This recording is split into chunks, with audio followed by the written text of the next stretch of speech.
ना करे बच्चों, है ना। लाइव क्लासेस लीजिए और आनंद उठाइए।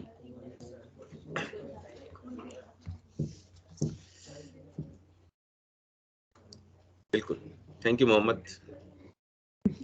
संरक्षी और असंरक्षी बल, सबसे पहले मैं आपसे इनके बारे में सुनना चाहूंगा। आप बताएं बेटा। यस, आप हाँ खड़े हो जाएं। संरक्षी बलों के बारे में कोई 3 बातें बताइए। बातें नहीं। पथ में किया गया कार्य ये पथ पर निर्भर नहीं करता है।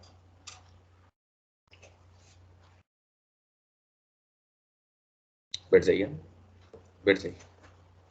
हमारी बिटिया बताएंगी कार्य का, कोई कार्य निकालने के कोई 2 सूत्र बताओ।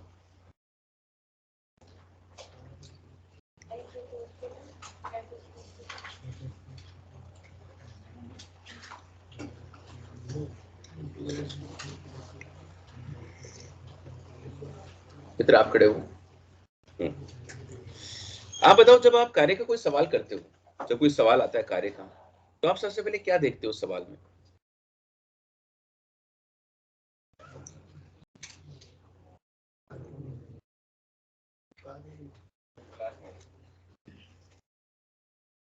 पिछली क्लास में नहीं थे? देखिए क्लास बहुत कीमती होती है, मतलब स्वास्थ्य खराब था।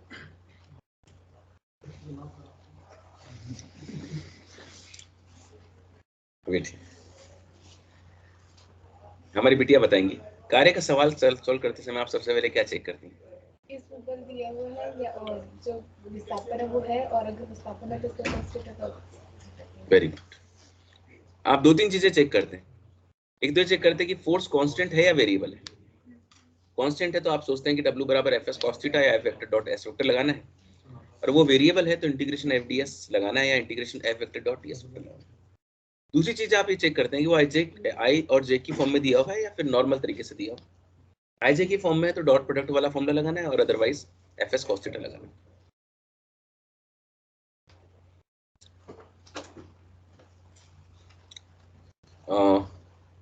बिट्टू आप बताइए असंरक्षी बल के बारे में कोई 3 बातें।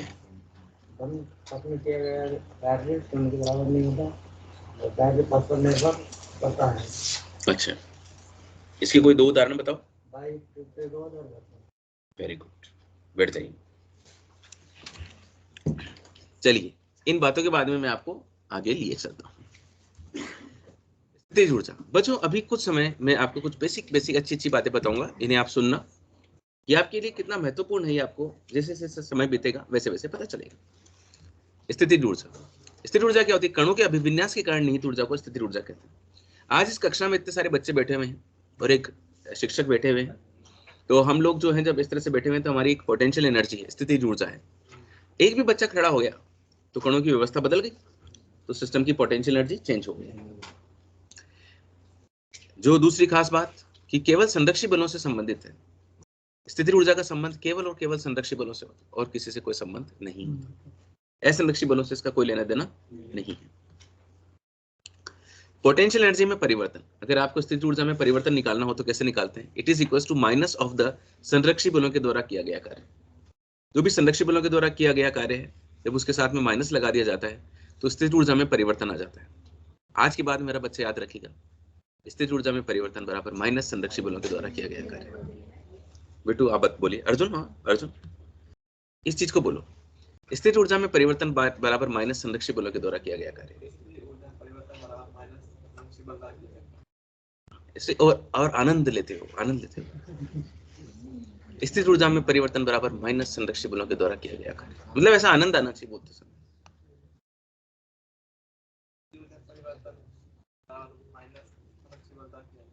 बहुत बढ़िया, वेल डन। बैठिए बेटी, आप बोलिए।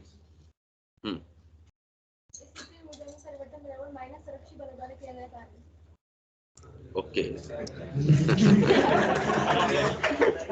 स्थितिज ऊर्जा में परिवर्तन बराबर माइनस संरक्षी बलों के द्वारा किया गया कार्य। शर्मा जी, शर्मा जी ना, बताओ शर्मा जी। शर्मा जी हो ना? हाँ बोलिए बेटा। ये लाइन, हाँ 2 हैं शर्मा जी, आप भी शर्मा जी हैं, वो भी शर्मा जी।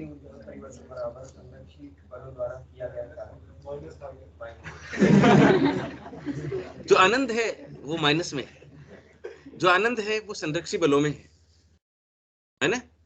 सिर्फ संरक्षी बलों से संबंधित है स्थिति ऊर्जा में परिवर्तन। ये मैंने बार बार इतनी बार मैंने इसलिए करवाया बिकॉज दिस इज इंपॉर्टेंट। ये हमारी आंखों में जब बार बार छपेगा ना तो याद रहता है। स्थिर ऊर्जा में परिवर्तन बराबर माइनस संरक्षी बलों के द्वारा किया गया कार्य। U final minus u initial बराबर minus work done by conservative force. एक गेंद का गेज जो जमीन पर रखी हुई, आपने इस गेंद को उठाया बेटू और ऊपर ले गए। आपने देखा कि ऊपर अपने आप तो गेंद जाएगी नहीं क्योंकि mg लगातार नीचे की तरफ खींचे। हमारे बिट्टू को उसके पे बाहें बल लगाना पड़ेगा। तो इस गेंद के ऊपर दो बल कार्य कर रहे हैं, एक तो संरक्षी बल और एक बाह्य बल। लेकिन हमारा बिट्टू जानता था कि स्थिर ऊर्जा में परिवर्तन बराबर माइनस संरक्षी बलों के द्वारा किया गया कार्य होता है और ये बराबर W बराबर Fs cos थीटा होता है। हमारे बिट्टू को पता था कि बल तो दो है लेकिन मुझे मतलब सिर्फ संरक्षी बल से। उसने इसकी जगह mg लिखी, उसने विस्थापन लिख दिया h और उसे पता चल गया कि विस्थापन तो ऊपर है और mg नीचे लग रहा है। बहुत ही उसने cos 180 का मान रख दिया। वो जानता था कि cos 180 की वैल्यू -1 होती है और से मिला प्लस mgh। अगर इसी गेंद को आप ऊपर से नीचे की तरफ लाओगे mg नीचे की तरफ लगेगा बच्चों और u final minus u initial बराबर माइनस संरक्षी बलों के द्वारा किया गया कार्य। इतनी बार कर दूंगा बच्चों तुम्हारी रगों में दौड़ेगा ये। f का मान कितना है mg। विस्थापन भी नीचे की ओर है बच्चों, थीटा तो 0 है। ये हो गया बच्चों माइनस mgh। बच्चों माइनस परिवर्तन जब माइनस होता है इसका मतलब कमी हो रही है, परिवर्तन जब प्लस में हो रहा मतलब वृद्धि हो रही है। जब गेंद को नीचे से ऊपर की तरफ लेके जाते हैं बच्चों तो स्थिर ऊर्जा में वृद्धि होती है mgh जो अपन लोग इन जनरल बोलते हैं, पर ऊपर से लेके नीचे आते हैं तो कमी होती है बच्चों। एक बात का हमेशा ध्यान रखना कि जब भी कोई सिस्टम अपनी प्रवृत्ति के अनुसार, प्रवृत्ति के अनुसार चलेगा उसकी पोटेंशियल एनर्जी कम होगी और जब वो अपनी प्रवृत्ति के विरुद्ध चलेगा तो उसकी पोटेंशियल एनर्जी में वृद्धि होगी। कोई भी व्यक्ति हो, आपने सुना होगा कई बार कि तेरे में बहुत पोटेंशियल है, तू बहुत कुछ कर सकता है। कई लोग बोलते हैं, कई बार कोई बच्चा खुद वो बोलता है, कोई और को नहीं बोलता, मुझ में बहुत पोटेंशियल है, मैं बहुत कुछ कर सकता हूँ। पोटेंशियल वर्ड यहाँ पोटेंशियल एनर्जी से ही आया है। प्रवृत्ति के अनुदिश जो जो चला है इस दुनिया में उसकी पोटेंशियल कम ही हुआ है। जो प्रवृत्ति के विरुद्ध चला है उसने अपना पोटेंशियल बढ़ाया है। पोटेंशियल बढ़ाने के लिए प्रवृत्ति के विरुद्ध चलना पड़ता है। गुरुत्व के अनुदिश चलोगे तो नीचे आओगे, लेकिन अगर आपको ऊपर उठना है तो गुरुत्व के विरुद्ध जाना पड़ेगा, प्रवृत्ति के विरुद्ध जाना पड़ेगा। तभी क्या होती है बच्चों, पोटेंशियल बनता है। अगर आप लोग चाहते हो कि बहुत अच्छी आपकी बॉडी बने तो आपको वेट को उठाना होगा, लिफ्ट करना पड़ेगा, ग्रेविटी के विरुद्ध जाना पड़ेगा, तब जाके आपकी बॉडी बनेगी, है ना? और अदरवाइज आप प्रवृत्ति के अनुदिश जाके यहाँ से सो जाओगे तो फिर बॉडी कैसे बनेगी भाई? या तो ये वाली बॉडी बनती है फिर वो वाली बॉडी बनती है, लोगों के पेट बन जाते हैं बड़े बड़े, है ना? पर वो बॉडी बनाना थोड़े आपको इतना मोटा पेट करके बोले मैंने तो बॉडी बना ली। तो बॉडी बनाने के लिए आपको एफर्ट्स करने पड़ेंगे बच्चों। एक नदी है जो बह रही है, नदी का काम ही बहने का है, उसकी प्रवृत्ति है। नदी बहेगी तो सागर में मिलेगी,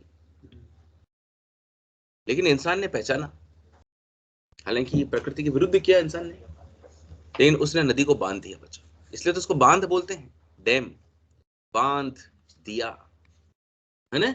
जल को बांध दिया इंसान ने, पानी को बांध दिया बच्चों, पानी को बांध। जैसे जैसे पानी यहाँ पे डैम बनाओगे तो पानी का लेवल बढ़ता जाएगा, एच बढ़ता जा रहा है ना, मास भी बढ़ता जा रहा है, पोटेंशियल एनर्जी बढ़ती जा रही है। जब कोई बांध बना हुआ हो बच्चों, उसके यहाँ पे जाके देखो, आपको लगेगा पानी बहुत शांत है, लेकिन बांध का एक दरवाजा खोल दो बच्चों यहाँ से, और इससे जो पानी निकलेगा भयंकर काइनेटिक एनर्जी होगी कि नहीं होगी? अगर कोई व्यक्ति उसके सामने खड़ा हो जाए तो उसे एहसास होगा कि नहीं होगा कि इसमें कितनी एनर्जी थी। पोटेंशियल जो है ना वो दिखता नहीं, ऐसा नहीं है। तो बहुत जो बच्चा बहुत पढ़ाई करता है ना वो आपको क्लास में सबसे शांत मिलेगा, है ना? क्योंकि वो पढ़ाई जब करता है ना बच्चा कोई बहुत, जब हम कर्म में लगे होते हैं ना जीवन में, तो फिर हमारी दुनिया ही अलग होती है। फिर हमें जो है शांति में ही आनंद आता है, अपने आप व्यक्ति शांत हो जाता है। जब बांध बनता है, बांध ऐसे है तो पानी अपन को शांत नजर आ रहा है, दिखने में शांत है बच्चों, भीतर से उसमें भयंकर पोटेंशियल है। ये देखिए, ऐसा पोटेंशियल आप लोगों को डेवलप करना है बच्चों। खूब टेस्ट देने हैं, खूब सवाल करने हैं। प्रकृति के अनुरूप चलोगे तो पोटेंशियल घटेगी, विरुद्ध चलोगे तो बढ़ेगी। एक आवेश है बच्चों, धनात्मक आवेश, इसके पास में एक प्लस क्यू नोट रख दिया। ये प्लस क्यू इस प्लस क्यू को रिपेल करेगा बच्चों, ये इधर जाएगा। अगर ये इधर जाएगा तो बताओ इसकी स्थिर ऊर्जा घट रही है कि बढ़ रही है? क्योंकि प्रकृति के अनुदिश तो जा रही है, रिपेल होना चाहिए था, रिपेल ही हो रहा है, इसका मतलब स्थिर ऊर्जा घट रही। बट आप यूं लेकर आओगे इसको इसकी तरफ, तो उसका मतलब पोटेंशियल बढ़ाओगे। एक तो आप यहां से छोड़ो, ये जाएगा, एक यहां पे लाके छोड़ो, भयंकर तेज जाएगा कि नहीं जाएगा? मतलब विरुद्ध जाने पर क्या हो रहा है बच्चों? पोटेंशियल बढ़ता है, ताकत बढ़ती है इसकी, है ना। जितना ज्यादा लाने में कामयाब होगा, और ताकत बढ़ाने के लिए कार्य करना पड़े, और कार्य जो होता है वो संरक्षी बलों के विरुद्ध करना पड़ता है। देखो mg नीचे था ना, विरुद्ध किया था मैंने, ऊपर लेके गया था, और साथ में क्या लगाया मैंने? यहाँ पे माइनस लगाया। माइनस सी क्या करता है? विरुद्ध नेचर को शो करता है। अंडरस्टैंड? ये वाला फॉर्मूला इज वेरी इंपॉर्टेंट। इससे आपके बचपन से चलता हुआ जो फॉर्मूला था mgh, आपको उसका आज पता चला कि फॉर्मूला आया कहां से। यांत्रिकी में पोटेंशियल एनर्जी मुख्यतः दो प्रकार की होती है, गुरुत्वीय स्थिर ऊर्जा और प्रत्यास्थ स्थिर ऊर्जा। प्यारे प्यारे बच्चों, मैंने ये वैसे तो ग्रेविटेशन वाले चैप्टर में आएगा बच्चों, और वो बस आने ही वाला चैप्टर, बहुत ज्यादा टाइम नहीं है। ये पृथ्वी का केंद्र है, पृथ्वी की त्रिज्या r है, जिसका मान 6400 किलोमीटर होता है। ठीक है बच्चों, जो दुनिया होती है ना, अनुशासन से चलती है, डिसिप्लिन। सोचो कितने अरबों साल से पृथ्वी ऐसे ही घूम रही, सूर्य के चारों तरफ। आज तक कभी पृथ्वी ने नहीं कहा कि मैं आराम कर लेती हूँ, है ना, क्योंकि ये पॉसिबल नहीं। अगर आप यूनिवर्स को सिस्टमेटिकली चलाना है तो डिसिप्लिन इज वेरी नेसेसरी। अगर मैं यहाँ पर पोटेंशियल से निकालता हूँ और h ऊंचाई पे ले जाके पोटेंशियल से निकालता हूँ, और मैं पोटेंशियल एनर्जी में परिवर्तन लिखता हूँ, तो क्या इसका एक सूत्र होता है बच्चों, mgh/1 + h/r। ये फॉर्मूला आपको बहुत काम में आएगा बच्चों। बच्चों अगर h का मान r से बहुत कम हो तो मैं h/r is very very less than 1 बोल सकता हूँ, और डेल्टा u बराबर mgh/, बच्चों h/r very very less than 1, इसको नेग्लेक्ट कर दिया, डेल्टा u बराबर कितना आ गया? mgh। मेरे प्यारे बच्चों, मेरी आंखों के तार, स्थिर ऊर्जा में परिवर्तन mgh अपन लोग लिखते हैं, पर ये हमेशा नहीं होता, ये शॉर्ट हाइट्स के लिए होता है केवल। बड़ी हाइट्स के लिए आपको ये वाला फॉर्मूला यूज करना है, mgh/1 + h/r। कोई दिक्कत है भाई? कोई समस्या नहीं भाई? तो ये वाला फॉर्मूला जैसे मान लीजिए आपको दे दिया कि भाई अपन लोगों ने एक कण को पृथ्वी की सतह से r हाइट पे ले गए, तो स्थिर ऊर्जा में परिवर्तन निकालो भाई। तो अगर आपने स्थिर ऊर्जा में परिवर्तन mgr कर दिया तो भाई गलत हो जाएगा, क्योंकि वो हाइट बहुत बड़ी है। तो ये वाला लगाना पड़ेगा, यहाँ पे r लगो, यहाँ पे r लगो, r/r 1 हो गया भाई, 1 और 1 2 हो गया, mgr/2 हो गया, है ना। तो बड़ी हाइट्स के लिए लगाने का और छोटी हाइट्स के लिए ये लगाने का। अब आपके जीवन में स्प्रिंग्स आई हैं। स्प्रिंग्स हमारे जीवन का एक बहुत महत्वपूर्ण हिस्सा है। अलार्म घड़ी में स्प्रिंग होता है। स्प्रिंग्स होती हैं जब बॉल पेन होता है, उसकी जो वो रिफिल होती है, उसके साथ में एक स्प्रिंग लगी होती है। स्प्रिंग जो है वो साइकिल में, मोटरसाइकिल में, कार में, ट्रक में, वो शॉक एब्जॉर्बर्स होते हैं, उसमें भी तो स्प्रिंग लगी होती है। Spring is a part of our life, है ना। जैसे मैं भी चेयर पे बैठा हूँ, उसमें भी मैं तो नहीं है, लेकिन कई चेयर्स में स्प्रिंग्स होती है ना उसमें, है ना। सोफे में स्प्रिंग लगी होती, बच्चे उस स्प्रिंग के ऊपर उछलते हैं, बहुत अच्छा लगता है उनको, है ना। आप भी उछले हो? कितने लोग ऐसे हैं जो उस स्प्रिंग पे, सोफे वाली स्प्रिंग पे इतने उछले हैं कि उसको किसी लायक नहीं छोड़ा। कौन सा ऐसा बच्चा है बोले उछले तो हैं पर सर इस लायक छोड़ा था कि वो स्प्रिंग रहे? ऐसे बच्चे कितने हैं जो आज तक कभी सोफे पे नहीं उछले? बच्चों वो लोग अपना हाथ खड़ा करो। ठीक, बहुत बढ़िया। अब आपको जैसे कहीं पे सोफा दिखाई दे तो आप ये स्प्रिंग है, ये मास है। आप ये जो स्प्रिंग है बेटू, what is name? Rakesh Gurjar. Mister Gurjar, ये जो स्प्रिंग है बेटा अपनी नेचुरल लेंथ पे रहना चाहती है राकेश, अगर आप इस ब्लॉक को इस तरफ लेके जाएंगे राकेश, और यहाँ पे ले जाएंगे और ले जाके आप इसको छोड़ देंगे, छोड़ते ही स्प्रिंग किधर आएगी बेटू? इधर आएगी कि नहीं? अगर राकेश थोड़ा और लेके जाता है इधर और अब छोड़ता है, तो अब क्या वो और ज्यादा तेजी से आना चाहिए? बिल्कुल। अगर आप ये एहसास कर पा रहे हैं तो बच्चों इस तरफ क्या है बच्चों? विस्थापन है। और मैंने जैसे को छोड़ा तो उस तरफ एक बल लगा बच्चों, इस बल को कहते हैं प्रत्यानयन बल। प्रत्यानयन बल, दिस प्रत्यानयन बल इज प्रोपोर्शनल टू x। जितना ज्यादा x लगाओगे ना बच्चों, प्रत्यानयन बल उतना ही लगेगा। मेरे बच्चे ने साथ में माइनस लगा दिया क्योंकि दिशा विपरीत है। ये आया बच्चों। F जो है बच्चों, इसको हम लोग प्रत्यानयन बल कहते हैं।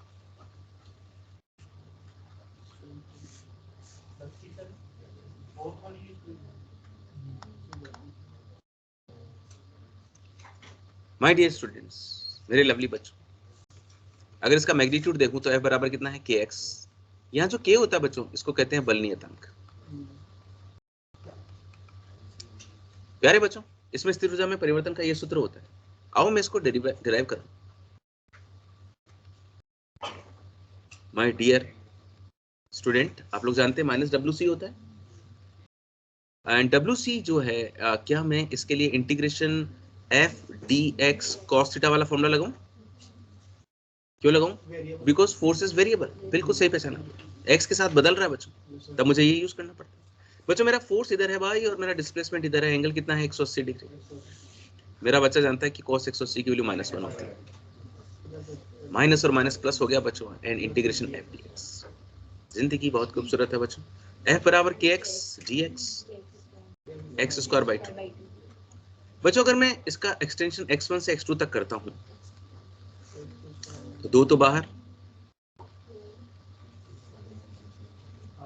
ठीक है? तो डेल्टा U बराबर हो जाएगा, ये सूत्र याद रखोगे बच्चों? x1 से x2 तक ले जाने में किया गया स्थिर ऊर्जा में परिवर्तन, जो स्थिर ऊर्जा में परिवर्तन होगा वही किया गया कार्य भी।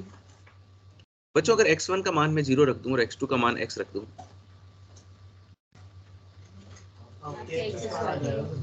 वेरी गुड बेटा।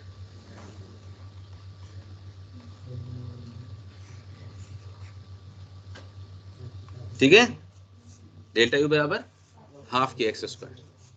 तो दो इंपॉर्टेंट फॉर्मूले देखे, तो F बराबर -kx और एक ये हाफ के एक्स स्क्वायर। स्प्रिंग की कहानी खत्म नहीं है बच्चों, सिर्फ पोटेंशियल एनर्जी क्या होती है इतना मैंने बताया। अभी इसी चैप्टर में स्प्रिंग को हम डिटेल में भी पढ़ने वाले हैं, और स्प्रिंग फिर पलट कर आएगी बच्चों ऑसिलेशंस वाले चैप्टर में, दोलन वाले चैप्टर में। वहां पे आप लोग टाइम पीरियड निकालेंगे। इवन ये इलेक्ट्रोस्टैटिक्स में भी आएगी और ये मैग्नेटिक इफेक्ट्स ऑफ करंट में भी आएगी। ठीक है, काइनेटिक एनर्जी, गतिज ऊर्जा। किसी भी वस्तु की गति से संबंधित ऊर्जा को गतिज ऊर्जा कहते हैं। किसी व्यक्ति में कितनी गतिज ऊर्जा है या किसी वस्तु में कितनी गतिज ऊर्जा है कैसे पता करें?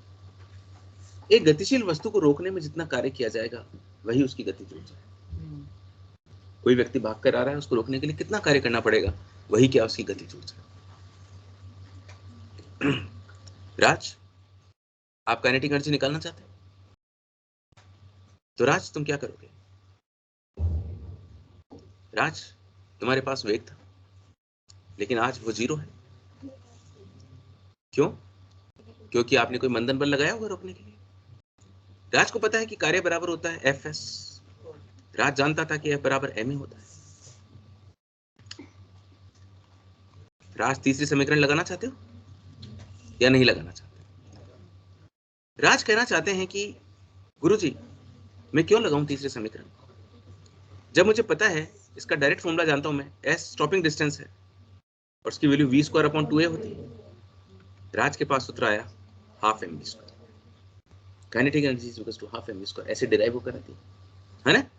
ये आप जानते तो थे, लेकिन आज हमने इसको डिराइव किया। बच्चों कभी भी काइनेटिक एनर्जी का सूत्र ऐसे लिखा हो तो मजा नहीं आता। इसका मजा तभी आता है जब ये ऐसे है ना। जीवन में हर एक वस्तु का अपना अपना स्थान होता है बच्चों, वो वहीं पर अच्छी लगती है। ये हाफ mv², डन। ये हाफ mv², mv²/2 अच्छा नहीं लगेगा। इसीलिए हर एक जगह जिसकी जो जगह है बच्चों उसको वहीं पे रखना चाहिए, है ना। काइनेटिक एनर्जी हाफ एम इसको। गतिज ऊर्जा के बारे में एक बात कही जाती है कि गतिज ऊर्जा का मान निर्देश तंत्र पर निर्भर करता है। एक रेलगाड़ी जा रही है बच्चों, रेलगाड़ी का वेग है 10 मीटर पर सेकंड और हम उसे देख रहे हैं। अगर मुझे कोई कहे कि भाई बताओ इस रेलगाड़ी की गतिज ऊर्जा कितनी, तो आप कहोगे कि हाफ एम वी स्क्वायर, जहां पे वी उसका वेग है। वो रेलगाड़ी जा रही है, उसके साथ साथ में एक दूसरी पटरी है, उस पटरी के अंदर भी एक रेलगाड़ी जा रही है, उस रेलगाड़ी में हम बैठे हैं। अगर हमारे सापेक्ष उस रेलगाड़ी की गतिज ऊर्जा पूछी जाए तो कितनी है? 0 है। हमारे रेस्पेक्ट में तो रुकी हुई है ना। इसका मतलब गतिज ऊर्जा का मान निर्देश तंत्र पर निर्भर करता है। इट डिपेंड्स कि कौन देख रहा है ना। तो ये इंपॉर्टेंट चीज है कि क्या गतिज ऊर्जा का मान निर्देश तंत्र पर डिपेंड करता है। छोटे छोटे जो क्वेश्चंस आते हैं ना उनमें आता है कि बताएं इनमें से सत्य कथन कौन सा है। एक सवाल मेरे प्यारे बच्चों के, एक पिता और पुत्र के मध्य दौड़ हो रही है, पुत्र का द्रव्यमान पिता का 1/3 है, परंतु पिता की काइनेटिक एनर्जी पुत्र की 3 गुनी है। यदि पिता अपनी चाल को 2 मीटर पर सेकंड बढ़ा ले, इस बढ़ा ले को आप घटा ले कर लेना,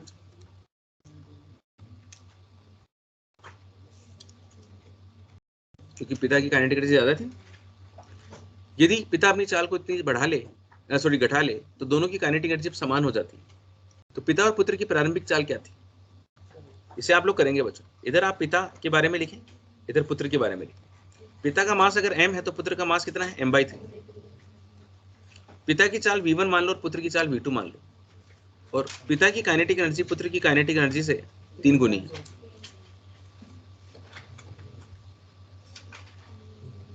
तो बच्चों बताओ पिता की काइनेटिक एनर्जी क्या लिखोगे आप, हाफ एम v1 स्क्वायर। ये 3 गुनी है पुत्र की काइनेटिक एनर्जी, हाफ m/3 हो जाएगा ना इसका मास, v2 स्क्वायर। 3 से 3 और 2 से 2 कट गया बच्चों, मास से मास कट गया। इसका अंदर प्रारंभ में दोनों की चाल क्या थी बच्चों, बराबर थी। लेकिन अब क्या हुआ कि पिता और पुत्र की काइनेटिक एनर्जी बराबर हो गई। ऐसा कब हुआ, जब पिता ने अपनी चाल 2 मीटर पर सेकंड घटा ली। पहले चाल उसकी v1 थी, अब उसने 2 मीटर पर सेकंड घटा ली। अब उसकी चाल पुत्र की काइनेटिक एनर्जी के बराबर हो चुकी है। निकालो v1 निकालो।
हाँ,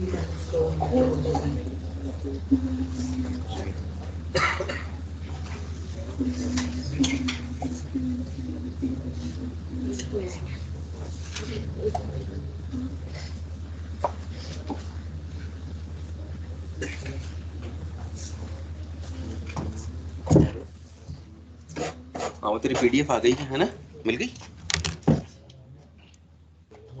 हाँ ठीक है, मैम का फोन आया था, ठीक है, ओके।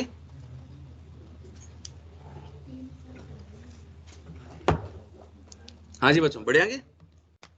देखो बच्चों कैसे किया होगा आप लोगों ने इसको। मास से मास को काट दिया बच्चों, हाफ से हाफ काट दिया। अब बच्चों जब स्क्वायर जैसी चीजें दोनों तरफ हो तो रूट ले लेंगे ना दोनों तरफ।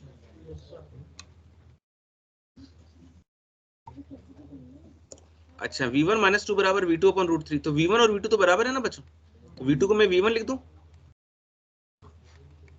यहां से लिखा मैंने, तो v1 minus v1 upon root 3 बराबर 2 हो गया। v1 को कॉमन ले लिया, 1 minus 1 upon root 3,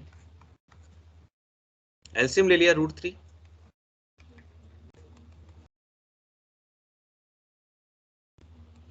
this is the answer. मैं चाहूं तो इसको और भी चेंज कर सकता हूं, रूट 3 प्लस 1 से ऊपर नीचे मल्टीप्लाई कर सकता हूं, अगर आपको ऑप्शंस में ये नहीं दिखता है। a minus B into A plus B बराबर A square minus B square होता है।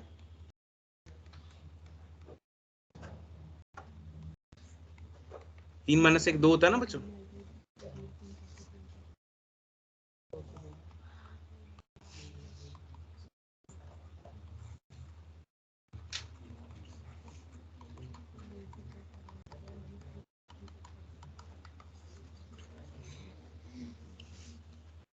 कितने बच्चों करेक्ट हुआ? बहुत बढ़िया, बढ़ जाओ आगे। Work energy theorem, this is the most important part of this chapter. इस चैप्टर की दो बहुत इंपॉर्टेंट बातें हैं बच्चों, ये तो वर्क एनर्जी थ्योरम और एक कॉलिजंस है ना। और कुछ क्वेश्चंस होते हैं पावर के, जो जिसमें डिफरेंशिएशन बहुत करना पड़ता है, एक सबसे ज्यादा डिफरेंशिएशन करवाते हैं पावर के क्वेश्चंस में पूरी फिजिक्स में, है ना, तो वो अभी आएगा दौर। वर्क एनर्जी पावर कार्य ऊर्जा प्रमेय क्या होती है? इस दुनिया के जितने भी बल होते हैं ना बच्चों, सबका एक ही काम होता है कि वो जब वर्क करेंगे तो वो गतिज ऊर्जा में परिवर्तन करना चाहते हैं। सभी बलों के द्वारा किया गया कार्य का सिर्फ एक ही उद्देश्य होता है, गतिज ऊर्जा में परिवर्तन करना। Work done by all the forces is equal to change in kinetic energy. ठीक है, देखो सभी बलों के द्वारा किया गया कार्य बराबर गतिज ऊर्जा में परिवर्तन। मेरा बच्चा जानता है कि v स्क्वायर बराबर कितना होता है, u square plus 2as। v square minus u square बराबर कितना हो गया, 2as, या as बराबर half v square minus half u square, 2 से भाग लगा दी, दोनों तरफ मैंने मास से मल्टीप्लाई कर दी। बच्चों मास इंटू एक्सेलरेशन क्या होता है, बल, बल गुणा विस्थापन क्या होता है, work. This is k final, final kinetic energy, this is initial kinetic energy. तो work done by all the forces, समस्त बलों के द्वारा किया गया कार्य बराबर गतिज ऊर्जा में परिवर्तन होता है। यहाँ पे WC क्या है, it is the work done by conservative force, संरक्षित बलों के द्वारा किया गया। संरक्षित बलों को कंजर्वेटिव बोलते हैं ना, इसलिए C लगा दिया। ये नॉन कंजर्वेटिव है, असंरक्षित बलों के द्वारा किया गया कार्य। And this is work done by external force, बाह्य बलों के द्वारा किया गया। This is a very important, very important theorem, कार्य ऊर्जा प्रमेय कहते हैं इसको। समस्त बलों के द्वारा किया गया कार्य बराबर गतिज ऊर्जा में परिवर्तन।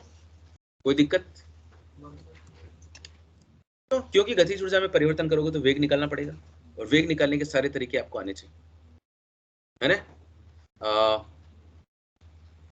हमारी बेटियां बताएंगी इस तरीके को क्या बोलते हैं, क्या होता है? बिल्कुल, वेरी गुड। ये क्या है? ढाल, वेरी गुड।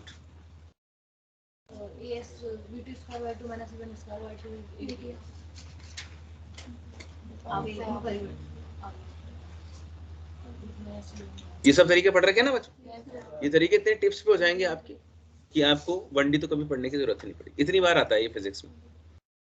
सवालों की बौछार लगाते हैं बच्चों। स्थिति बराबर ये दिया हुआ है, work done between this and this. बच्चों वर्क डन आपको चाहिए, आप सब लोग सॉल्व करके बताएंगे मुझे। किया गया कार्य बराबर गतिज ऊर्जा में परिवर्तन होता है, हाफ m फाइनल वेलोसिटी का स्क्वायर माइनस इनिशियल वेलोसिटी का स्क्वायर।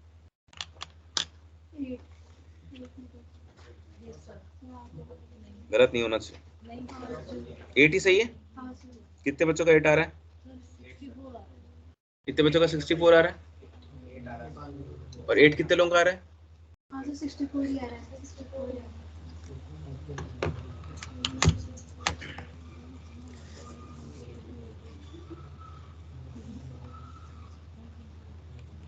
मास 2 kg। v बराबर होता है ds अपॉन dt।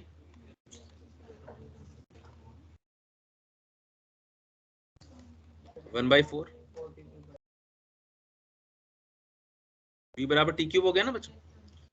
मेरा प्यारा बच्चा जब t बराबर 0 रखा गया तो उसका वेग आएगा 0।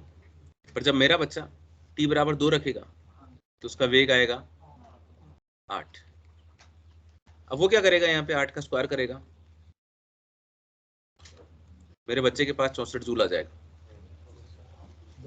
है ना। जब सही उत्तर होता है खुशी होती है बच्चों। कितने बच्चे ऐसे हैं जिनके मन में ऐसा आ रहा है कि सर हम कर तो सकते थे, बस हमने किया ही नहीं? वो लोग अपना हाथ खड़े करो। अच्छा, कितने बच्चे ऐसे हैं जो उसमें हाथ तो खड़ा करना चाह रहे थे पर नहीं किया? वो लोग हाथ खड़े करो। अगला सवाल आप लोगों की स्क्रीन पर है। मैं कुछ भी गाइड नहीं करूंगा।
बताइए कितने स्टूडेंट्स का 0 आ रहा है? 0। मित्र प्रवीण का, मित्र गोचर का। ओके, देखो बच्चों 0 आ रहा है ना। देखो प्यारे प्यारे बच्चों, बोले गुरुजी किया गया कार्य चाहिए, ये सूत्र लगाएंगे ना। पर पहले हमको वेग चाहिए।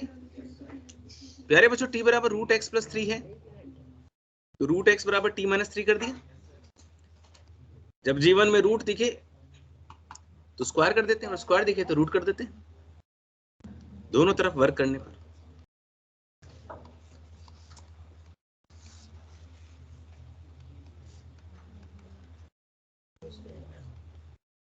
अवकलन कर दूं बच्चों?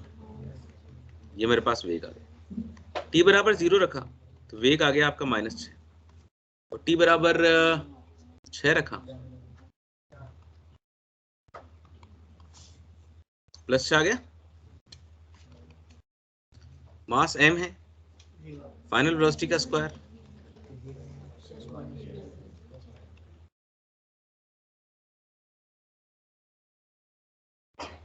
बच्चों कई बच्चे क्या करते हैं, इस माइनस और माइनस को प्लस कर देते हैं, वो फील आता है अंदर से, ये माइनस और माइनस प्लस, लेकिन -6 का होल स्क्वायर है।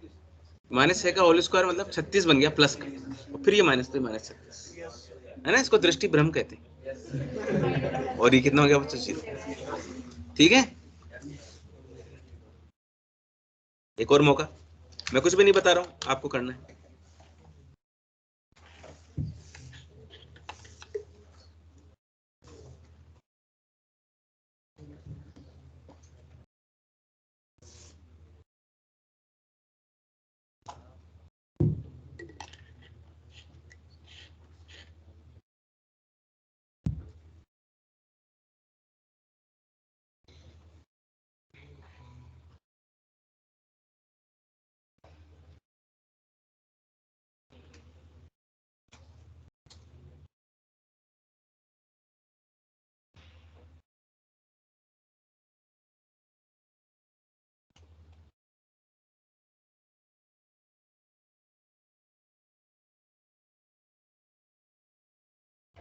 MA²L/2। बिल्कुल सही जवाब दिया हमारी बिटिया ने। क्या जो बिटिया का आया था वो किसी और का आ रहा है? ओके। किया गया कार्य बराबर हाफ m v फाइनल का स्क्वायर माइनस v इनिशियल का स्क्वायर। v बराबर a रूट x है बच्चों, तो जब मैंने x बराबर 0 रखा तो v बराबर 0 आ गया, और जब मैंने x बराबर l रखा ये आ गया।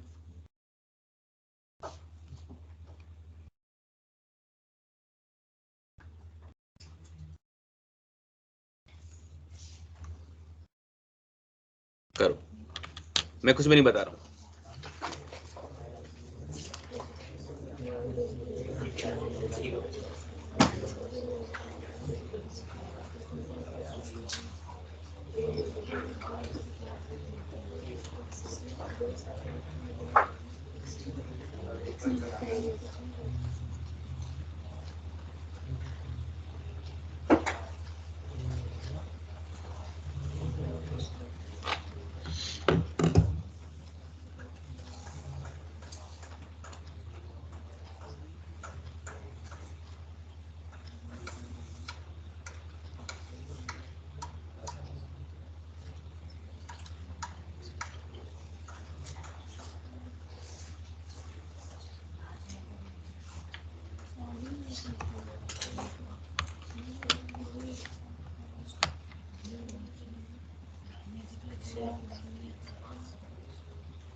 चलो जी, 2 सेकंड और 8 सेकंड के मध्य किया गया कार्य बराबर क्या होता है बच्चों? हाफ m v फाइनल का स्क्वायर माइनस v इनिशियल का स्क्वायर।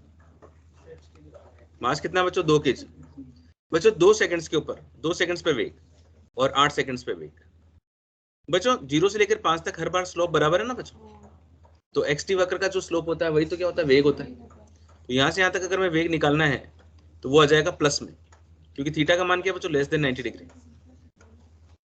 टेन थीटा, ये टेन थीटा लंब बटे आधार, लंब की लंबाई कितनी है बच्चों? 10, और आधार की कितनी है? 5, प्लस 2 आ गया ना।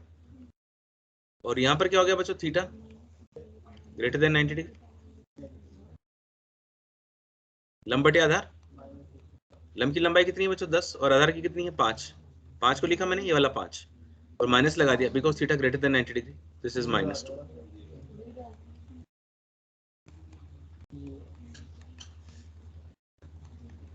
जीरो आ गया ना बच्चों।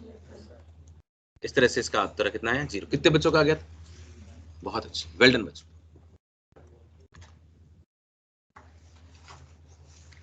एक कण है जो नियत चाल से चल रहा है, इसका द्रव्यमान इतना है, इसकी गति के दौरान x बराबर 20 से x बराबर 30 तक मंदन बल लगता है इतना। मंदन बल के द्वारा किया गया कार्य हमेशा नेगेटिव में होगा बच्चों, हमेशा ध्यान रखना। तो अंतिम गतिज ऊर्जा बतानी। प्रारंभिक गतिज ऊर्जा कितनी है बच्चों इसकी?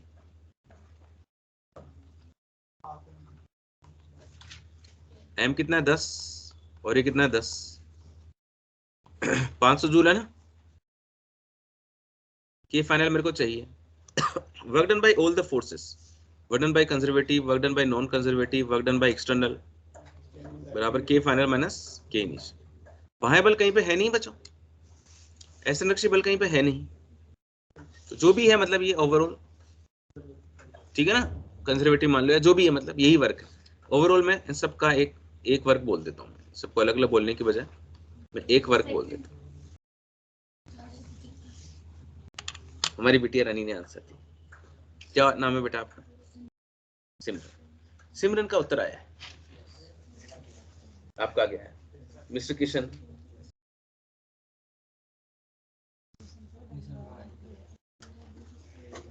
Come on India, this is the correct answer.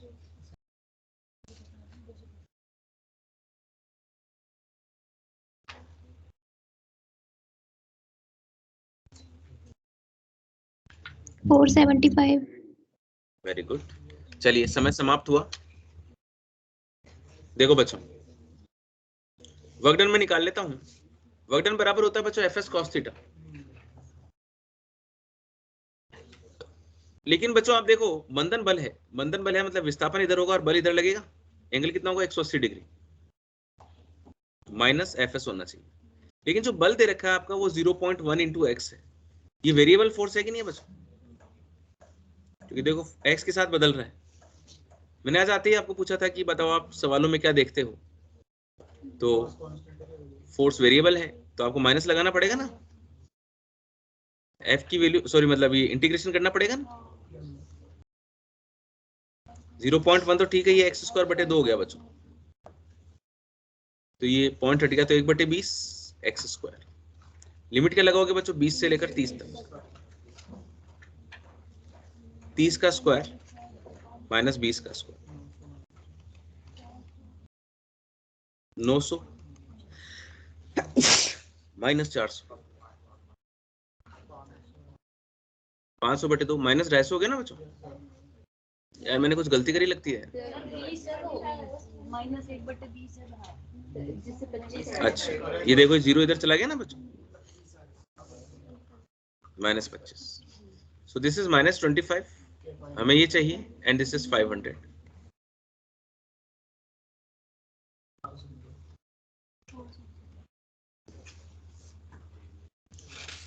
Have you enjoyed this question? Himanshu, बच्चों जब हम लोग क्लास में कभी कभी ऐसे बैठे रहते हैं बिल्कुल उदास, ये पता है एक बहुत अच्छा आपको स्वर्णिम मौका ईश्वर ने दिया था जब नए बैचेस चालू हुए थे, है ना, जिन बच्चों ने मेहनत करी यूनिट डायमेंशंस में, 1D में, 2D में, है ना, चाहे सवाल हुए नहीं हो, वो बच्चे अब थोड़ा थोड़ा रिलैक्स फील करते हैं। अब उन्हें आइडिया लगने लग गया कि क्वेश्चन को कैसे उठाना है, कैसे फॉर्मूला रखना है। और अगर आपने अभी तक ये नहीं किया तो आप करना शुरू कर दीजिए, है ना, क्वेश्चंस करने शुरू कर दीजिए। मैं आपसे प्रॉमिस करता हूँ अगर आप अच्छे से मेहनत करोगे तो 21 डेज में आपका आउटपुट आने लग जाएगा, है ना। 21 दिन लगातार मेहनत करो बच्चों। एक बहुत ही प्यारा सा प्रोफाइल है, एक कण को ऊर्ध्वाधर ऊपर की ओर 10 मीटर पर सेकंड की चाल से प्रक्षेपित किया गया है और यह कण अधिकतम 4 मीटर की ऊंचाई तक पहुंचता है। कण का द्रव्यमान 2 किलोग्राम में वायु प्रतिरोध द्वारा किया गया कार्य। अब बच्चों मैंने तो सवाल पढ़ दिया, अब इस सवाल की फीलिंग देखो। मैंने इसको 10 मीटर पर सेकंड से फेंका है बच्चों। किसी चीज को जब 10 मीटर पर सेकंड से फेंका जाता है तो मैं सिर्फ सिंपल आपसे पूछता कि ये कितनी मैक्सिमम हाइट तक पहुंच सकता था, तो आप क्या फॉर्मूला लगाते हैं, u²/2g। तो बोले सर गुरुजी u का मान 10 है, 5 मीटर तक पहुंचना चाहिए था, लेकिन ये बोल रहा है कि 4 पर ही पहुंच रहा है। एयर ड्रैग ने रोक लिया, वेरी गुड मोहम्मद। इसका अंदर इसने इसको एयर ड्रैग इसके मार्ग में बाधा पैदा कर रहा है। अब आपसे पूछा जा रहा है कि वायु के प्रतिरोध द्वारा किया गया कार्य कितना है, तो आप सोचो जो चीज 5 मीटर तक पहुंचनी चाहिए थी वो 4 मीटर तक पहुंच रही है। इसका अंदर एयर ड्रैग ने क्या किया बच्चों, 1 मीटर कम किया ना।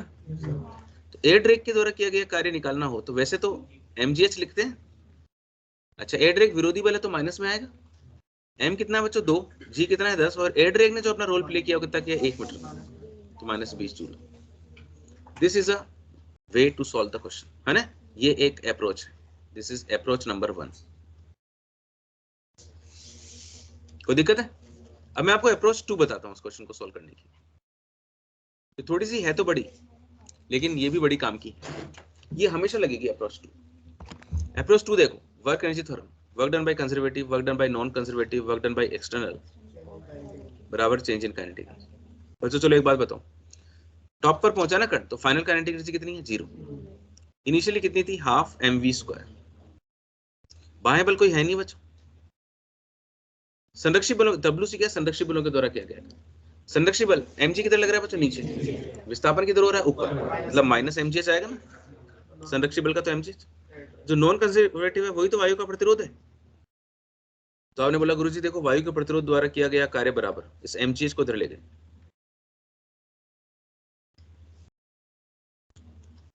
ठीक है।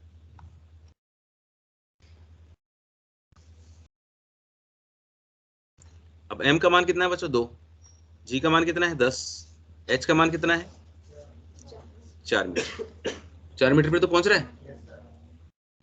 m का मान कितना है 2, कितने वेग से फेंका गया 10 से, तो ये 80 हो गया ना बच्चों। ये तो 80 है ना, 80 minus, this is the approach to from work energy theorem. ये बात क्लियर हुई बच्चों? अगला सवाल आप में से हर बच्चे को करके बताना। पहले इन स्टेप्स को देख लीजिए मैंने क्या किया, देख लिए। नीट 2017 में सवाल आया था बच्चों, और 1 ग्राम की द्रव्यमान की वर्षा की जल की एक बूंद 1 किलोमीटर की ऊंचाई से गिर रही है बच्चों, 50 मीटर प्रति सेकंड की चाल से धरातल से टकराती है। इस वाले को जो मैंने आपको क्लास में करवाया है, इसमें मैंने नीचे से ऊपर भेजा है, इसमें क्या हो रहा है, ऊपर से नीचे आ रही है। इसका मास m है 1 ग्राम। बच्चों ग्राम को किलोग्राम में कैसे चेंज करते हैं?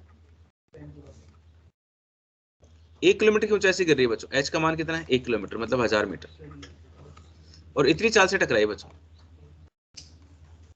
तो गुरुत्वीय बल के द्वारा किया गया और वायु के प्रतिरोध बल द्वारा किया गया कार्य।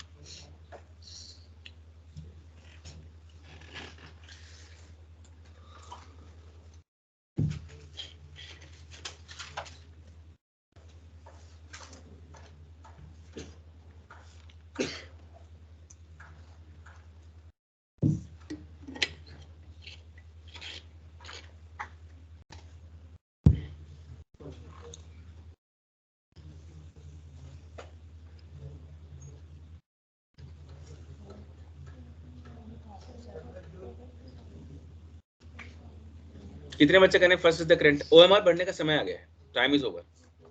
कितने बच्चे फर्स्ट भरेंगे, कितने बच्चे सेकंड भरेंगे, कितने बच्चे थर्ड भरेंगे, और कितने बच्चे फोर्थ भरेंगे? बहुत बढ़िया, और आप सब लोग इस परीक्षा में उत्तीर्ण हुए। बच्चों संरक्षी बलों के द्वारा किया गया कार्य अगर मेरे को निकालना हो, सबसे पहले गुरुत्वीय बल संरक्षी बल है ना, F S cos theta. F क्या बच्चों, एम जी, ये क्या डिस्प्लेसमेंट, और थीटा गुरुत्वीय बल भी नीचे और विस्थापन भी नीचे,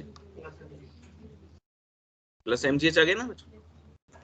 what is the value of M? 1 gram, G का मान 10, और एच कितना बच्चों, 1000, 10 जूल। 10 जूल केवल एक ही ऑप्शन में बच्चों, तो एग्जाम में तो सिर्फ इतना ही करके हमारा काम चल जाएगा। लेकिन हाँ, अब हमें वायु प्रतिरोध के द्वारा किया गया कार्य निकालना हो, तो work done by conservative plus non conservative plus external बराबर के फाइनल माइनस के इनिशियल। बाएं बल कोई है नहीं, कंजर्वेटिव का कार्य हमने पहले वाले पार्ट में निकाल लिया है, जो भी आएगा वायु प्रतिरोध का कार्य आएगा। के फाइनल में अलग से निकाल लेता हूं, के फाइनल बराबर half M V square. M कितना है बच्चों, 1 ग्राम। कितने वेग से टकराया बच्चों, 50 से।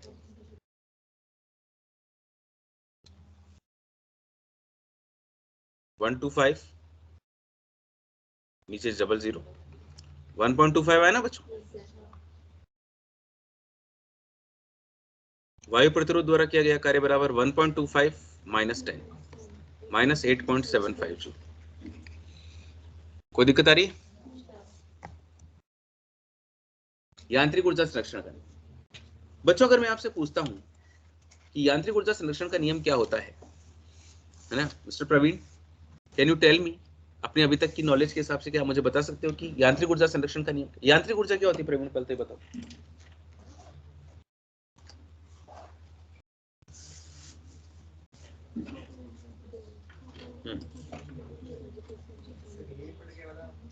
नहीं तो वैसे बता, तो अपनी उस याददाश्त से बता, तो भूल जाए यहाँ पे कुछ लिखा हुआ है। तो तू बता यांत्रिक ऊर्जा क्या होती है, तेरे को अगर नॉर्मल अगर कोई सवाल आ जाता है उसमें यांत्रिक ऊर्जा तेरे से पूछी जाती है तो क्या होती है? क्योंकि यांत्रिक ऊर्जा क्या होती है इसमें लिखा हुआ भी नहीं है।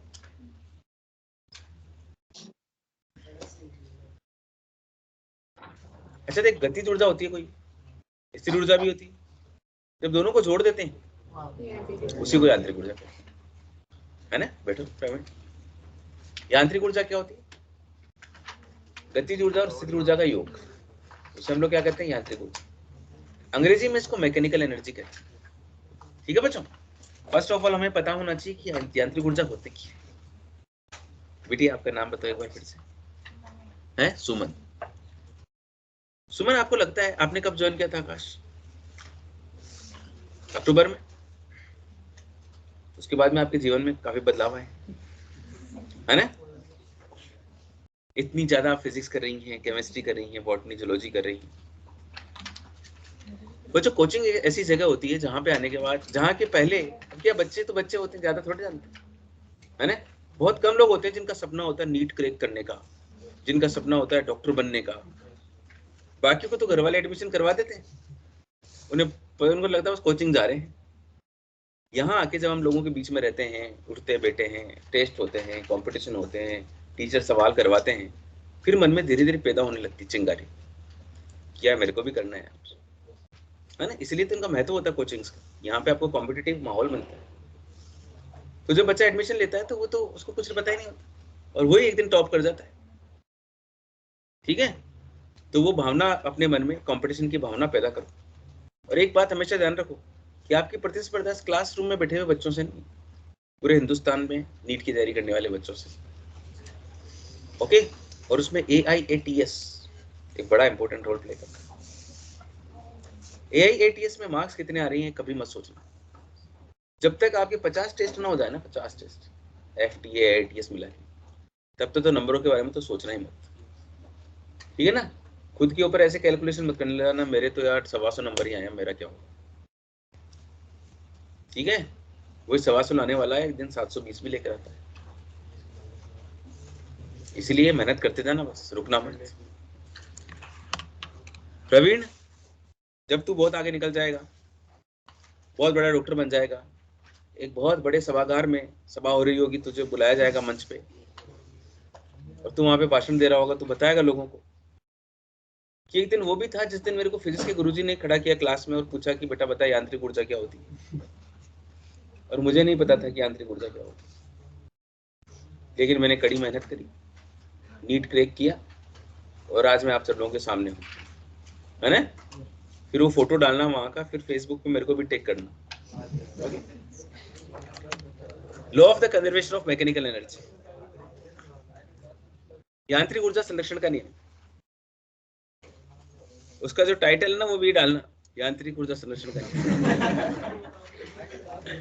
ये बच्चों होता है, बच्चे इन बातों को बहुत गहराई में लेते हैं, फिर जीवन का आधार मान लेते हैं। काइनेटिक एनर्जी और पोटेंशियल एनर्जी का योग यांत्रिक ऊर्जा कहलाता है बच्चों। देखो बच्चों, ये नियम क्या होता है। कई लोग कहते हैं कि यांत्रिक ऊर्जा का संरक्षण नियम बताओ। गुरुजी पूछते हैं, बच्चा बोलता है कि गुरुजी गतिज ऊर्जा स्थितिज ऊर्जा का योग नियत रहता है। ये यांत्रिक ऊर्जा संरक्षण का नियम नहीं होता। मिस्टर राकेश गुजर, work done by conservative plus non conservative plus external बराबर K final minus K initial. ठीक है, राकेश, या तो असंरक्षित सिस्टम में है नहीं और है तो उनके द्वारा किया गया कार्य 0 हो, या तो बाह्य बल है नहीं और है तो उनके द्वारा किया गया कार्य 0 हो, तो WC बराबर K final minus K initial हो जाता है। प्रवीण, तुझे पता है कि U final minus U initial बराबर माइनस संरक्षित बलों के द्वारा किया गया कार्य होता है। अगर प्रवीण दोनों तरफ माइनस से गुणा कर दे तो प्रवीण को ये मिलेगा। प्रवीण ने WC का मान ये पुट किया, और राकेश गुर्जर ने क्या किया, U इनिशियल को U इनिशियल ने दिया, माइनस K इनिशियल को इधर ले आया, इस U फाइनल को इधर ले आया, और ये K final. U initial plus K initial, ये तो E इनिशियल होता है यांत्रिक ऊर्जा। U final plus K final, ये E फाइनल होता है। देखो, प्रारंभिक यांत्रिक ऊर्जा, ये यांत्रिक ऊर्जा ना बच्चों, ये अंतिम यांत्रिक ऊर्जा के बराबर मिली, लेकिन ये तभी मिली बच्चों जब ये 0 थे। तो आज के बाद अगर कोई आपसे पूछता है यांत्रिक ऊर्जा संरक्षण का नियम क्या होता है, तो आप वही कहेंगे जो हमारी बिटिया कहेगी। बिटिया बताओ। जब किसी निकाय में असंरक्षित तथा बाह्य बलों द्वारा किया गया कार्य शून्य हो तो उस निकाय की यांत्रिक ऊर्जा सुनिश्चित रहती है। ठीक है ना, डन। अब बच्चों एक ऐसा सेक्शन चालू हुआ है जिसमें अगले 15 मिनट आपके थोड़े से कठिन गुजरेंगे, लेकिन हम एक बहुत इंपॉर्टेंट प्रोफाइल कर चुके होंगे नीट का, स्थिति ऊर्जा फलन। बच्चों, स्थिति ऊर्जा और बल में एक संबंध होता है F बराबर माइनस du/dr। जब 12वीं में इलेक्ट्रोस्टैटिक चलेगा ना, तब मैं आपसे कहूंगा कि बेटा मैंने आपको बताया था F बराबर माइनस du/dr, तो आप उसमें हामी भर देना। आज मैंने बता दिया F बराबर माइनस du/dr। एक्चुअली स्थिति ऊर्जा में दूरी के साथ परिवर्तन की ऋणात्मक दर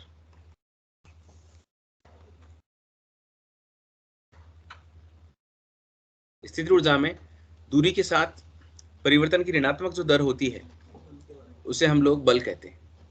F बराबर minus D upon D R, F is equal to minus D upon D R, F is equal to minus D upon D R, ये सूत्र होता है। एक झूठ को अगर आप 10 बार बोलो तो वो भी सच लगने लगता है, एक सूत्र को अगर आप बार बार बोलो तो वो भी ऐसा लगना लगता है जैसे हम उसको बचपन से जानते हैं। F बराबर minus D upon D are, है ना। अब जब ये आप कभी आप न्यूमेरिकल कर रहे हो बच्चों और आपको कहीं पे F बराबर minus D upon D are दिख जाए तो आप उसको कहना देखते ही तो मैं बचपन से जानता हूँ। F बराबर minus D upon D are, F बराबर minus D upon D are. बेटो चलो आप खड़े हो, इस सूत्र को 5 बार बोलो। F बराबर minus D you upon D are, F बराबर minus D you upon D are, F बराबर minus D you upon D are, F बराबर minus D you upon D are.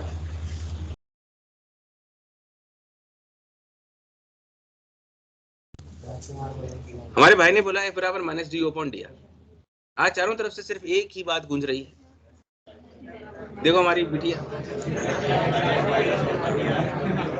F बराबर minus D upon D are, F बराबर minus D upon D are, F बराबर minus D upon D are.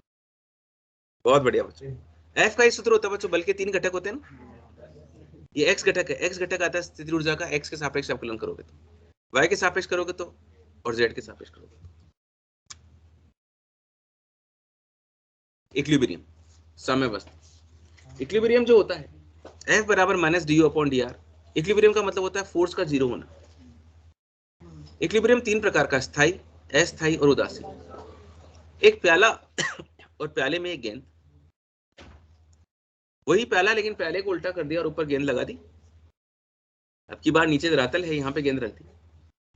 अगर मैं इस गेंद को थोड़ा सा डिस्टर्ब करके यहाँ पे ले जाऊं और छोड़ दूं तो गेंद वापस नीचे आएगी कि नहीं आएगी? इसका मतलब ये साम्यावस्था थी बच्चों। साम्यावस्था क्यों थी? देखो mg नीचे लग रहा था, नॉर्मलाइजेशन ऊपर लग रहा था, और मैंने इसको डिस्टर्ब करके छोड़ दिया तो वापस वहीं आ गई। इसका मतलब स्थायी साम्यावस्था थी। अस्थायी साम्यावस्था क्या होती है भाई? लग तो देखो यहाँ पे mg नीचे की तरफ, नॉर्मलाइजेशन ऊपर की तरफ, टोटल फोर्स 0 है, साम्यावस्था है, लेकिन एक बार डिस्टर्ब कर दो उसको, वापस आएगी क्या कभी? मतलब अस्थायी थी। इसको देखो डिस्टर्ब करो, डिस्टर्ब करके यहाँ ले जाओ, जहां पे रहे वहीं रह जाएगी।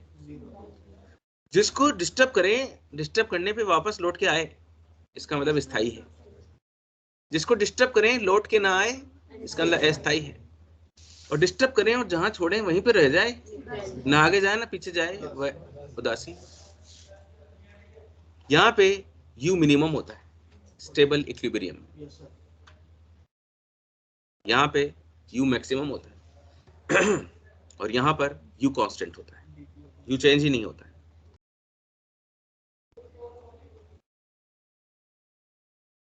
बच्चों अगर स्थिर ऊर्जा का 2 बार अवकलन करो, अगर वो ऋणात्मक आ जाए तो वो स्थायी साम्यावस्था होती है, धनात्मक आ जाए तो अस्थायी साम्यावस्था होती है, और 0 आ जाए तो वो न्यूट्रल होती है। ये कंडीशंस आपको याद रखनी होंगी। df upon dx greater than 0 आ जाए तो वो स्थायी है, लेस देन 0 आ जाए तो अस्थायी है, बराबर आ जाए तो वो न्यूट्रल है। बच्चों मैं 2-3 सवाल करूंगा और 2-3 सवाल करते समय आपको सिर्फ मुझे देखना है और मेरे इस सॉल्यूशन को देखना है। u बराबर a अपॉन r की power 6 minus b upon r की पावर 12, ये आपको u दिया हुआ है। आपको बताना है व्हाट इज इक्विलिब्रियम डिस्टेंस, साम्य दूरी क्या है, साम्य अवस्था क्या है। प्यारे बच्चों एक बात बताओ मुझे कि साम्य अवस्था में बल कितना होता है? 0। ये 0 है, मतलब ये 0 है, मतलब मुझे इसको 0 करना पड़ेगा। अवकलन करना है बच्चों, उसको 0 के बराबर रखना। r की पावर -6 को ऊपर ले जाओ, -12 को ऊपर ले जाओ। बच्चों a, मेरा बच्चा जानता है ना कि x की पावर n का अवकलन कितना होता है?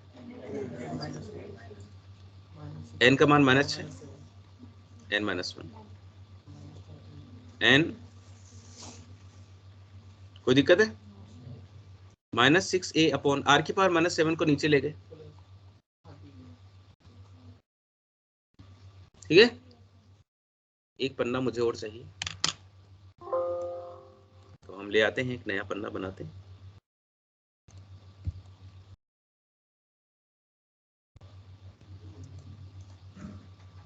यहां तक की कोई दिक्कत है बच्चों?